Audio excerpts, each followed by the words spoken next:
It starts off by saying syphilis.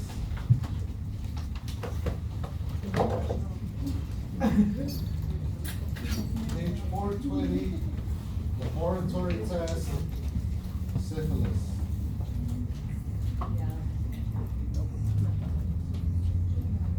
At the bottom, like just scroll your whole browser page down. Yeah, you go at the bottom. Just scroll the browser down. If you're using the app, I don't know.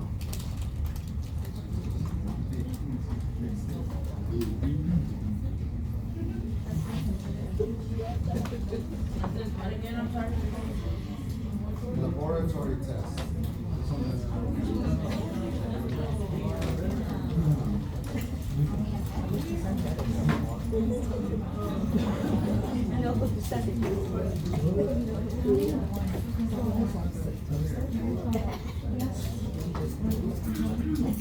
Did you guys eat anything?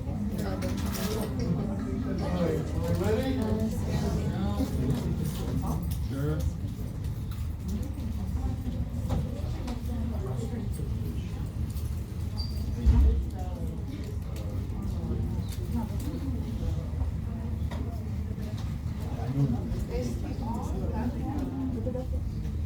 Yeah, STI. 420 laboratory test. Alright. Let's go and get started. So, for the STIs, what I need you to know is one, the testing. There's a difference between screening and then the diagnostic test. So some or a lot of these STIs have a screening. Now this is obviously done because some tests are easier, less expensive to run. And so therefore it can just be done, but to confirm the diagnosis is a different kind of exam. So knowing the difference between the two is relevant. And for some it'll give the treatment. If it does, great. If it doesn't, like mainly for me it's the screening and the testing that matters. So for example, let's start off with syphilis. Okay, so it says there, you see it could be types of screening tests. So you have dark field exam, a presumptive diagnosis, is a pulmonal test.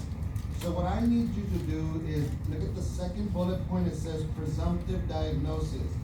Use of 2 laboratory tests, such as the venereal disease research laboratory, VDR, or RPR, which is more sensitive. So syphilis, second bullet point, the initial screening are VDRL or RPR, rapid plasma reagent. Now, if you are positive on these, then you confirm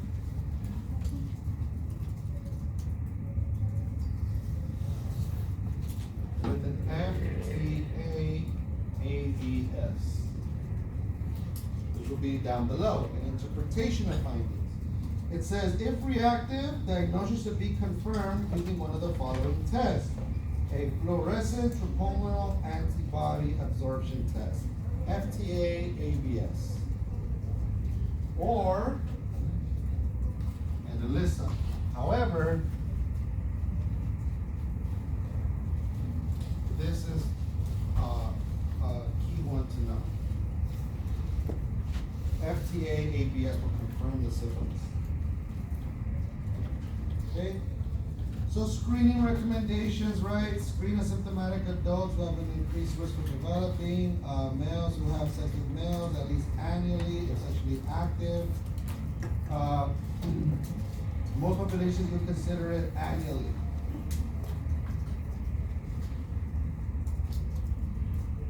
And the last bullet was the screening recommendations according to CDC. But the biggest thing to know is I want you to know the VDRL is the screening. FTA-ABS is used to confirm the diagnosis.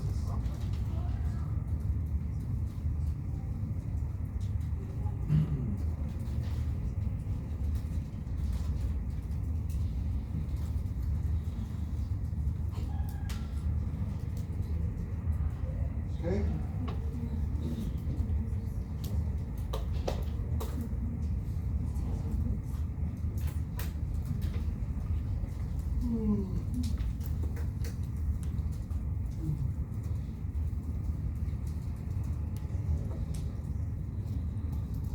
Next one we'll do is HIV. Now, we will go into depth with HIV in immunology. For now, I just require that you understand the testing for it. Now, if you read on HIV, it says types of screening. You could give blood samples, saliva swab, urine, but realistically, the one that I want to see is that they use, trying to see what exactly it says it.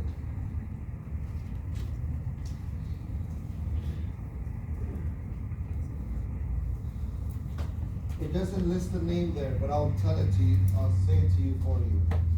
They also will use an ELISA, or now they call it a EIA.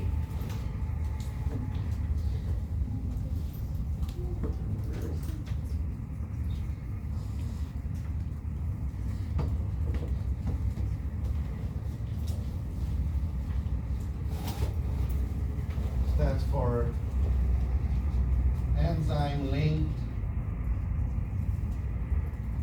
immunoabsorbent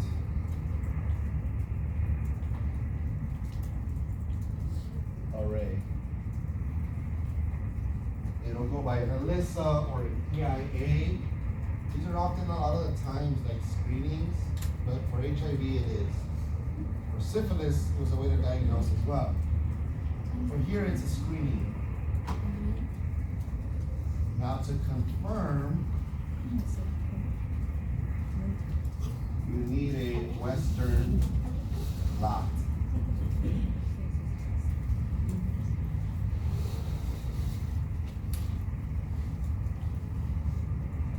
That's the name of the test, a Western blot.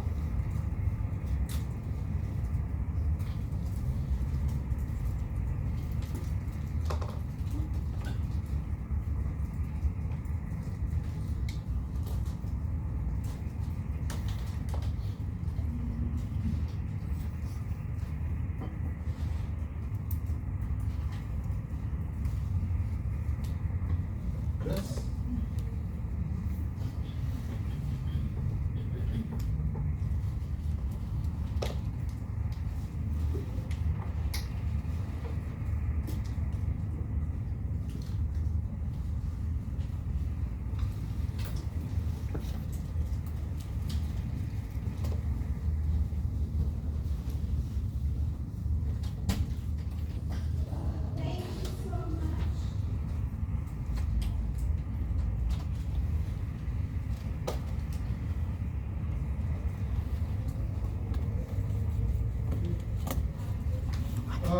Herpes, while you can't take a swab from the fluid of any lesion, herpes can be confirmed by physical examination of your lesions by a doctor.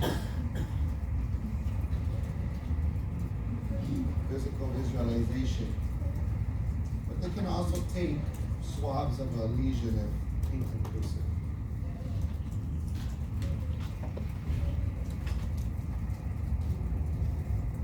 Again, herpes, right, is remission and exacerbations, meaning it goes away, and you come back, have your lesions, get treated, and then it goes away, comes back.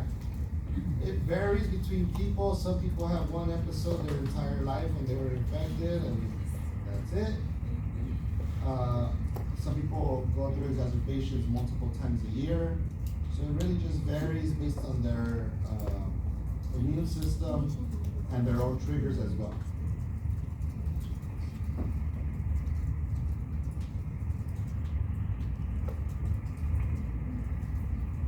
Okay. HPV, we know they take samples, but HPV can also be visual exam as well. It could be physical as well, or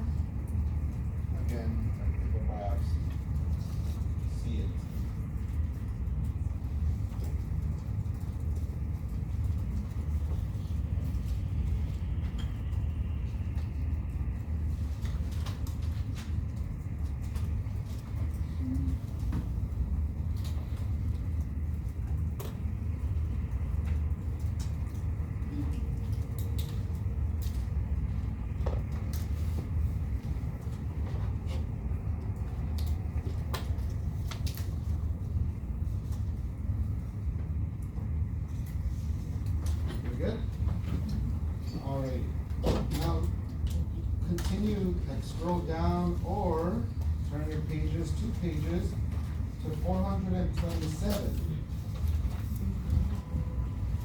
And you will see a abdominal or vaginal ultrasound.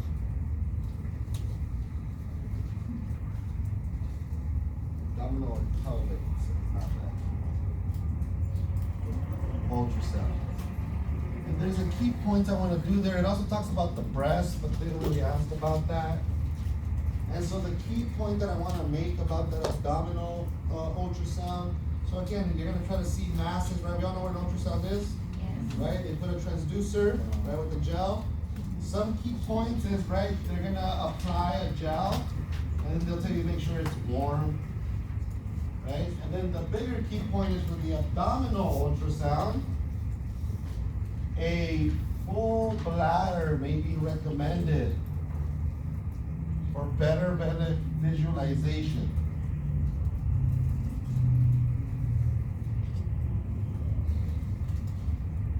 That's literally what I need you to know. They use a gel, you're gonna put a transducer, right? After they're done, it says clean off the gel if you read through it. The big thing is what to do with the bladder, the client education.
Next thing, go to page 431. At the bottom of 431, you will see hysterectomy.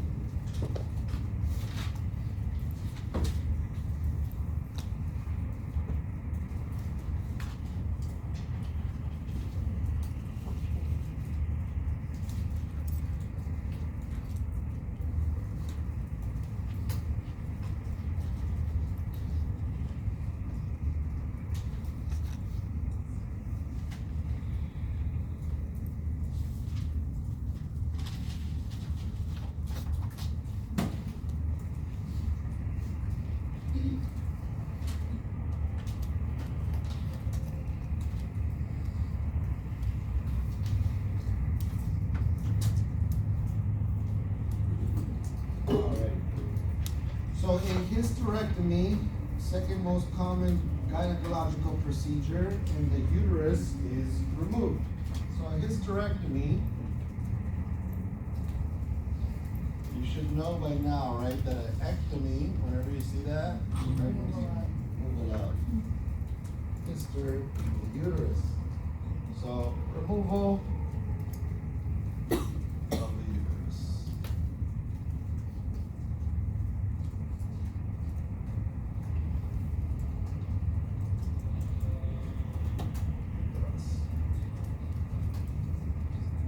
Okay, different ways it can be done: laparoscopically, vaginally, through the abdomen, through an incision, robot assisted. Okay, there are different ways. Now, and there's different considerations for what does the client want, what's benefiting them more. what I want you to know is at the bottom of those types, if you go into page 432 at the top, you will see there's different types.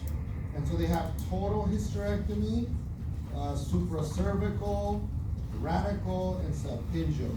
I need you to know total hysterectomy.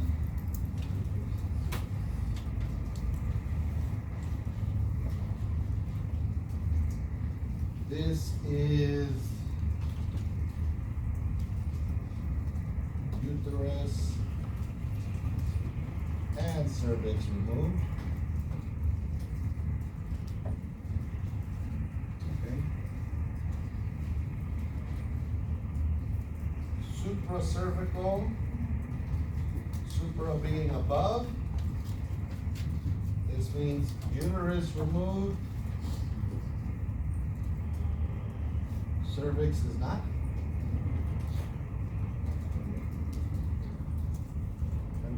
Ended above it, supracervical.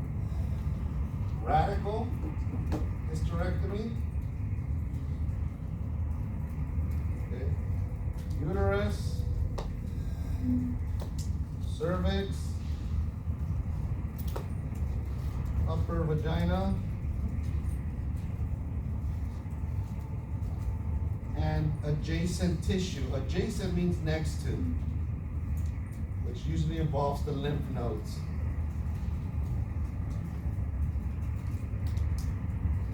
Okay. Even surrounding tissue is removed to make sure that everything is excavated. And then you have a procedure known as a salpingo oophorectomy, in which the ovaries and fallopian tubes are removed.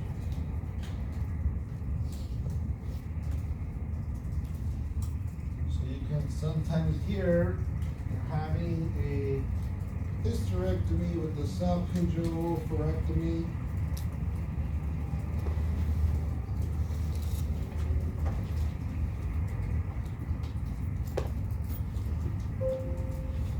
Now, if they add in bilateral to salpingo,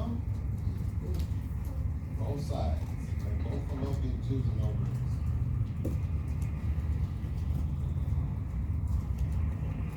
So if it doesn't say bilateral, it's one. If it says bilateral, it's both sides, both fallopian tubes, both ovaries. So these are terms you need to be familiar with. Okay? Total hysterectomies, supracervical, radical, and a salpingeal oophorectomy. You need to know what is being removed so that it's applicable to the question.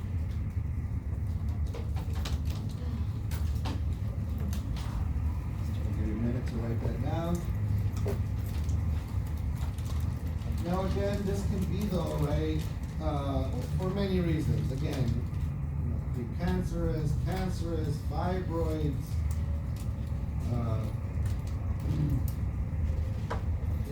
It all can depend on what the need is.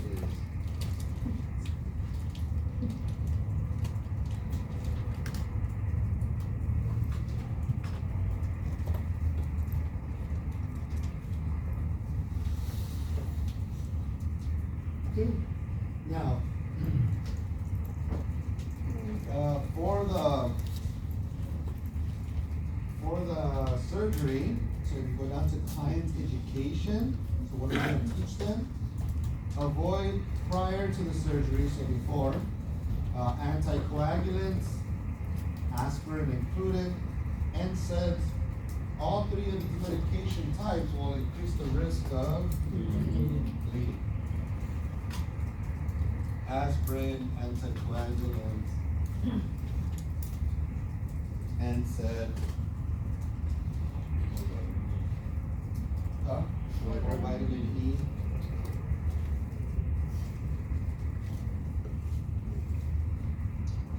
Okay, scant vaginal bleeding, meaning a little bit, and cramping is expected. Okay, make sure you reinforce post-op teaching, so before the surgery, you teach them what they're gonna do after, because they're not gonna pay attention once they're out of the surgery. They're sedated, in pain, confused. Your activity will be restricted after the surgery, so for up to 6 weeks,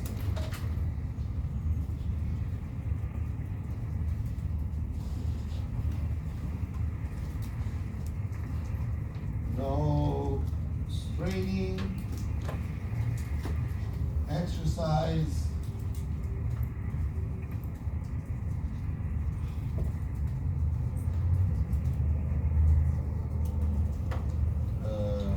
heavy lifting, sex.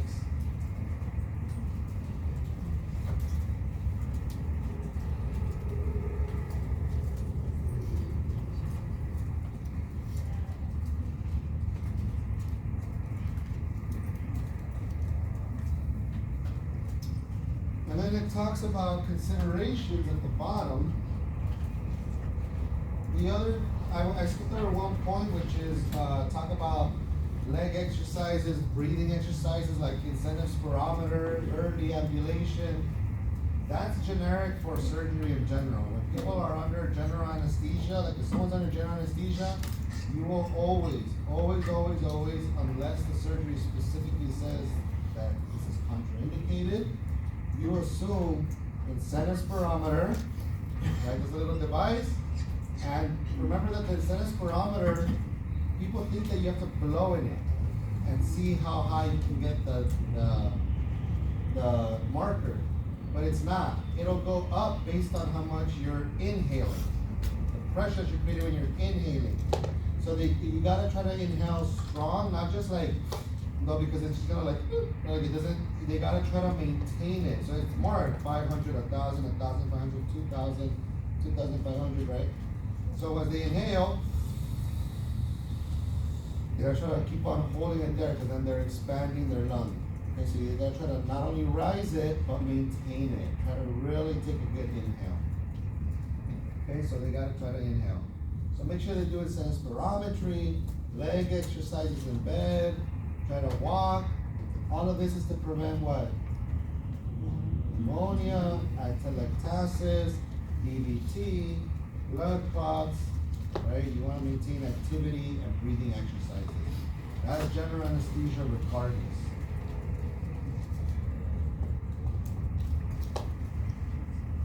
Okay?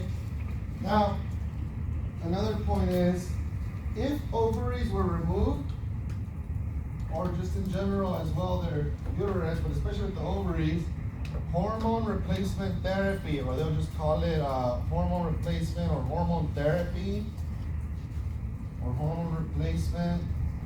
Those words, right, that involves they're gonna take estrogen or progesterone or both orally. So hence when people have birth control pills, right, they're not always for birth control. It's to replace hormones, to help manage your hormones. Okay? So with that, we gotta be wary of it. Now, we'll come back to the things for that as we go down. So, pre-procedure, what do we know? Pre, course, informed consent, call it IC. Informed consent, they've been NPO, they have their instructions, their teaching. All right. Then post-procedure. And usually, post-procedures is where it's at, where you have more focus on generally. The pre is always the same, NPO, informed consent, teaching, right, just varies from what do you teach them for each surgery. But post is very much where we shine, as that's where we come in. So of course, monitor vitals. That, again, like the infection thing, you should know monitor vitals. There's arguably, to me, very little, unless you forget it that frequently, very little to no reasoning of putting monitor vitals. And that should be part of your assess, like immediately, you're gonna assess.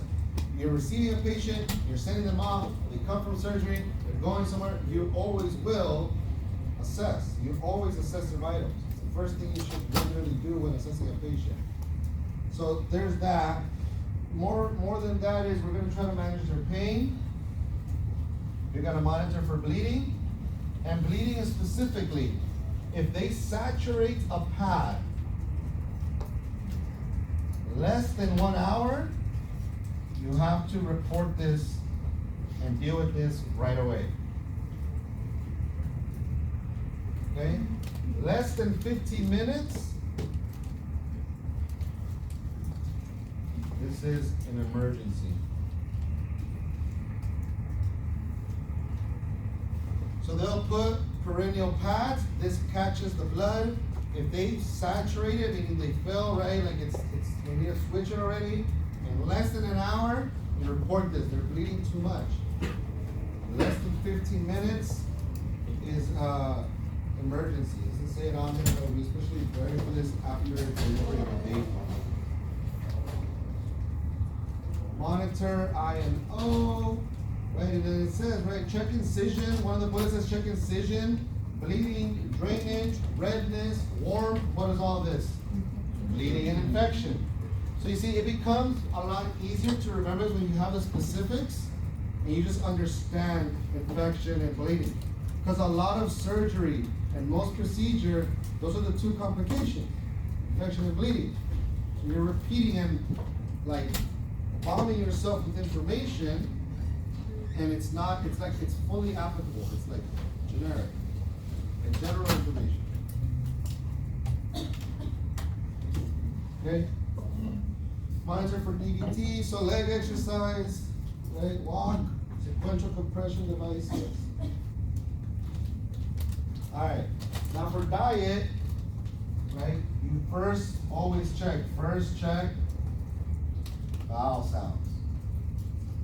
Alright, patient comes back from surgery. I'm hungry, I want to eat, apart from the doctor's order. What do?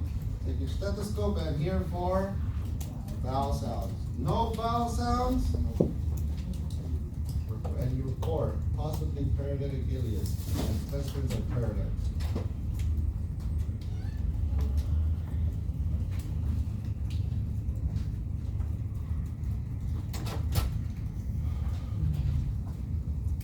Okay, start them on a clear diet and then advance as they tolerate it more and more.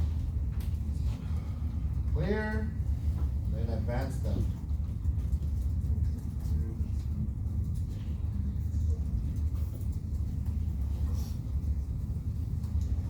Complications. It talks about infection, odor, fever, drainage, hemorrhage. We talk how to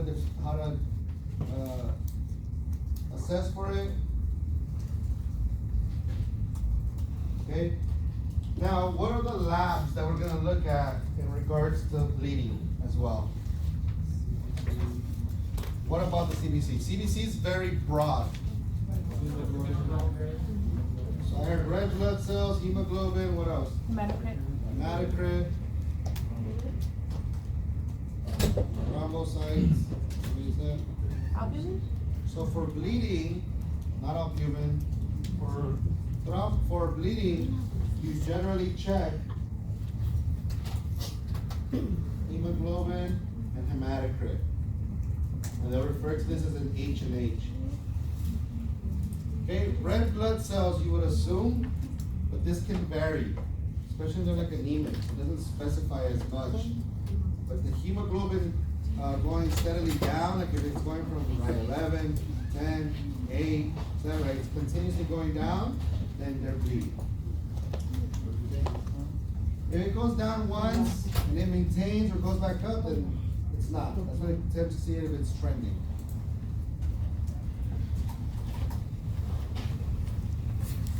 Okay, so these are your labs that are more specific towards bleeding.